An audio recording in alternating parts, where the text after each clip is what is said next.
Hello everybody and welcome to the Weekly Word Live. It is Thursday, it is 2 p.m., it is a beautiful day outside, and I am here at the Annex in our little video studio, and I've got some very exciting news for you today. Hopefully you received an email from me last night. If you didn't receive an email from me last night, that means for some reason you're not in our database or we don't have the correct information on you. So if you didn't get an email from me, you can pop it in the comments, put your email in there, we'll make sure we add you, or get in touch with us here at the church office. Okay, so the big news, everybody's been wondering, when are we going to reopen the building? This has been on many people's minds, certainly been on my mind. We've been talking about it as a staff. We've been talking about it as a leadership team. What I want to let you know is the whole time our number one goal is to be faithful to our vision here at LifePoint, which is to be focused on Christ and what? Faithful in the community. Good job on that one. And also we want to be safe though, right? We want to make sure that if there's people that are at high risk for this virus, that we wanted to keep them safe. So, you know, for the past, I don't know, it's been 8-9 weeks, we've been just online only. But, and I guess that the governor is going to make a big announcement today. I don't think he has yet, but we were looking through the Prepare Seminole government website and information, and according to their information, as far as Seminole County is concerned, places of assembly are allowed to meet at 50% capacity. And that's great news because we're a place of assembly and we would like to meet again. So here's the information that you've all been waiting for. I need a drum roll. Okay. Matt's over there. That was a clap. I don't know. Hey, 6 feet, 6 feet. So anyway, we are reopening. our service this Sunday at 10 a.m. with the following restrictions. We will attempt to have between 50 and 70 people in the building only. All right, our capacity as a building, is somewhere around 180 people or something like that. So we're still well below that 50%. And we're going to do that by using an online registration system, which you're going to hear about a little bit later. But again, our goal is to, we want to follow the advice of the medical professionals and our government, et cetera, and we want to make sure that we're keeping people safe. So we're going to have that, and we're going to still use regular social distancing and a couple of other things that I just want to kind of share with you as far as safety's sake is concerned. Number one, we're going to have the building cleaned professionally on Saturday. So they're going to do a complete super cleaning. I don't know, it's not called super cleaning, that's what I call it, but they're going to do like a massive cleaning on Saturday, fumigation. I'm picturing people in like chem suits. Probably not that, just a lot of bleach and that kind of stuff. On Sunday when you show up, there'll be door greeters, but they're going to open the door for you wide so that you can kind of go in there without having to touch the door handles. They're going to stay out of your way. They're not going to try to shake your hand. We're not even doing fist bumps this time around. They're going to smile and wave. Smile and wave, boys. That's what they're going to do on your way in. So that's what you're going to get instead of a handshake. I know some of you out there are like, oh, that's the greatest thing I've ever heard. Because you don't like shaking hands or it's weird. But so no handshakes, no hugs, no fist bumps at this point in time. Now, once you get in the building, there's going to be a table kind of in the foyer area. And on that table, we're going to have copies of the bulletin. So no one's going to be handing you a bulletin. You can just go ahead and grab one there. We'll also have these self-enclosed communion cups that we purchased. They're like, they're sort of like little pre-packaged, they look like mini Jell-O cups is what they look like. You pull the top off and then there's a little communion wafer and then you pull the next thing and it's juice. Now those will be on the table kind of spread out. So again, you won't have to take one off of a pile. People won't have rifled through them. You'll grab one. Now once you get into the building, we're going to have the seats arranged so that you can pick a section of seating that matches your family size or matches who you're there with. So for example, we'll have some two, what do you call it? We'll have some two seats together, pair of seats, kind of, right? And so if you're there with one other person, you sit in those seats. If you need 3 seats, you're going to have some sections of 3 seats. If you need 4, 5, and so on and so forth. So as you come in, you'll see these seats are all spread around. They'll be more than 6 feet apart. You pick whichever section of seating matches your family. Now we're putting the big chunks in the back of the building, I think, and the smaller groups in the front. So I don't know if that's an advantage or disadvantage. So here's my point. You may not be able to sit in the area of the auditorium that you normally sit in. And I know people kind of like to do that, right? And let's see, what else? We're not going to pass the offering plate.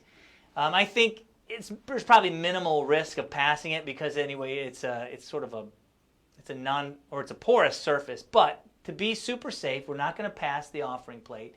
Instead, for offering, you can use the online giving system, which many people have been using, and it's been working great. Or on your way out of the auditorium, there is a box on the wall where you can put your gift. And on the outside of the building, on your way out, there's a box where you can put your gift. So if you want to give offering, you can do that like that.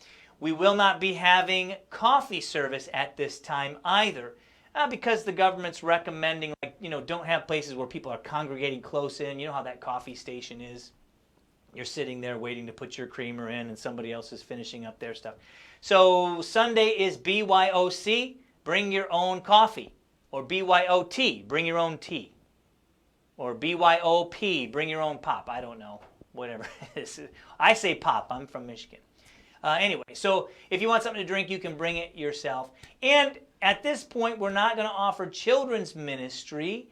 There's a lot of moving pieces and parts with that we have to put together. But Pastor Matt will be here in a second, and he'll tell you a little bit more about when we can expect to do children's ministry. But let me point this out. If you have kids, just come to church with them and bring them. They're welcome to sit in the main service. We always welcome kids in the main service. We're not one of those churches, or at least I hope we're not one of those churches, that if kids making a little bit of noise or they're wiggling around or whatever, that shouldn't really bother us. We're just so glad always that the church is full of young people and kids. We think that's just a great thing. So if you have little kids and you want to come to church, there's no children's service, just bring them into the main service as well. I think that's about all that I have to share. The online registration system that you're going to hear about in a moment is starting tonight at 7. As a matter of fact, do me a favor, Matt. Hit the X on that top video. Down, over there. See where it says 1/22 countdown? Here? No, down. Right. Excuse us while we work on this. You see right under media, right there. Over to the right, to the right, to the right, to the right. See that? Yes. Hit the X on that. Cancel that. Cancel it. There you go. Yeah, there you go. Okay. Thank you. We got that worked out. As always, we're super high tech here. Anyway, so the registration system that you're about to hear about is going to be happening, or it's going to be starting at 7 p.m. tonight. Okay, so you're about to watch a video about how to register, but you can't do that till 7. We're opening it at 7. And so anyway, pay careful attention to how you can register for the service. I can launch it from here if you want. Here we go. Online registration at LifePoint. Try it again. Sure you can. Stand by. Hold on. Oh, just press the play button then. No, over there.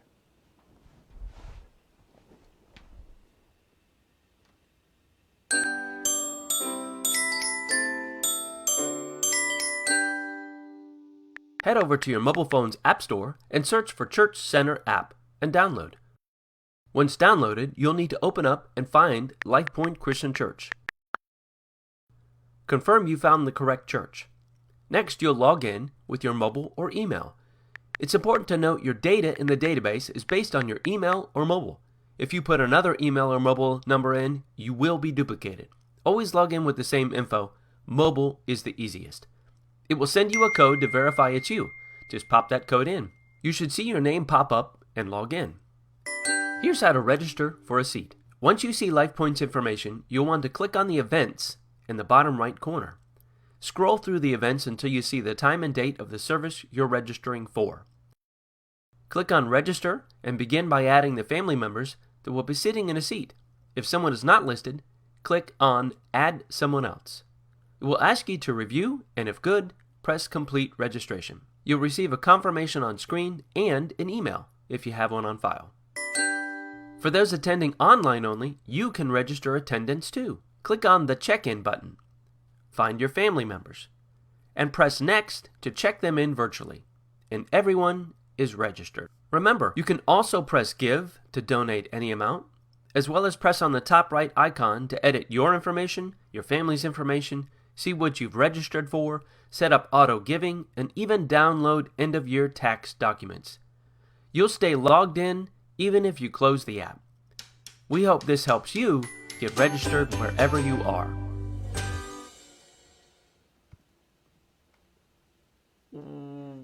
Well, there we go.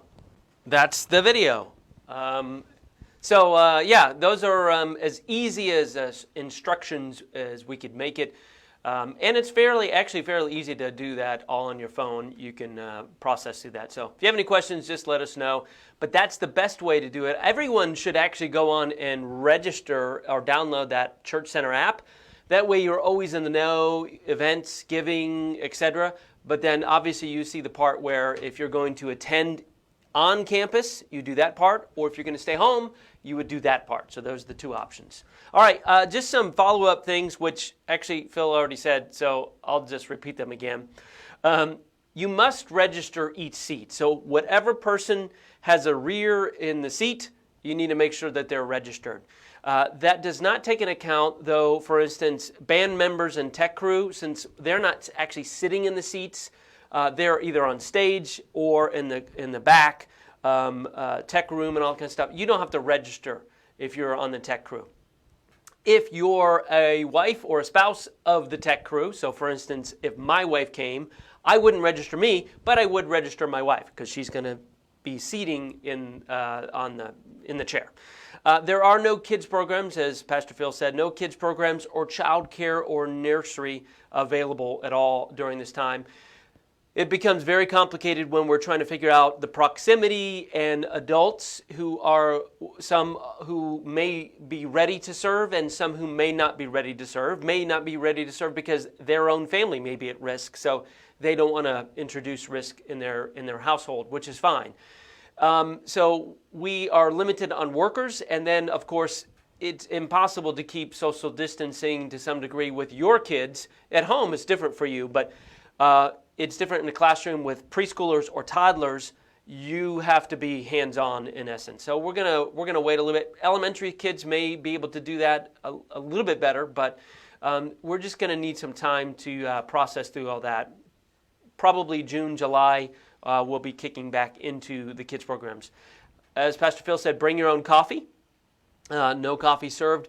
Please honor other people's social distance. Mask and gloves or gloves are optional it's all your choice. And then please do not attend, obviously, if you're feeling ill in any way, which you wouldn't in the first place, but if you're feeling ill at all.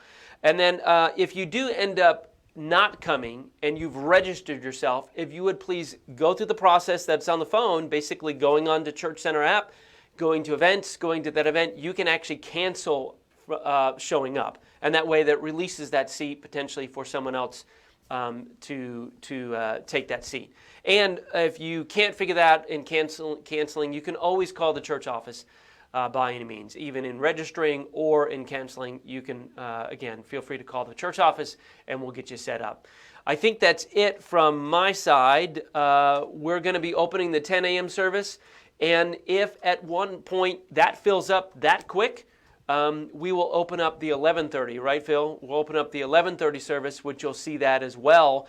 That graphic, once you go in the phone, when you scroll through, you'll see a 10 a.m. service, and then in red, you'll see an 11:30 overflow service. So you'll know the difference.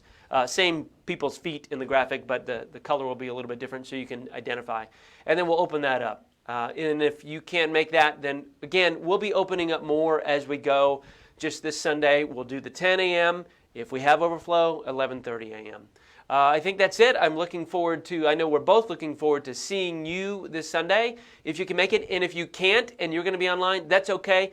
We're still going to do the same stuff online, and we'll all be there. I can't wait to worship with you, whether you're with us or against us. No, without us or at home. You get what I mean. Have a great day. See ya.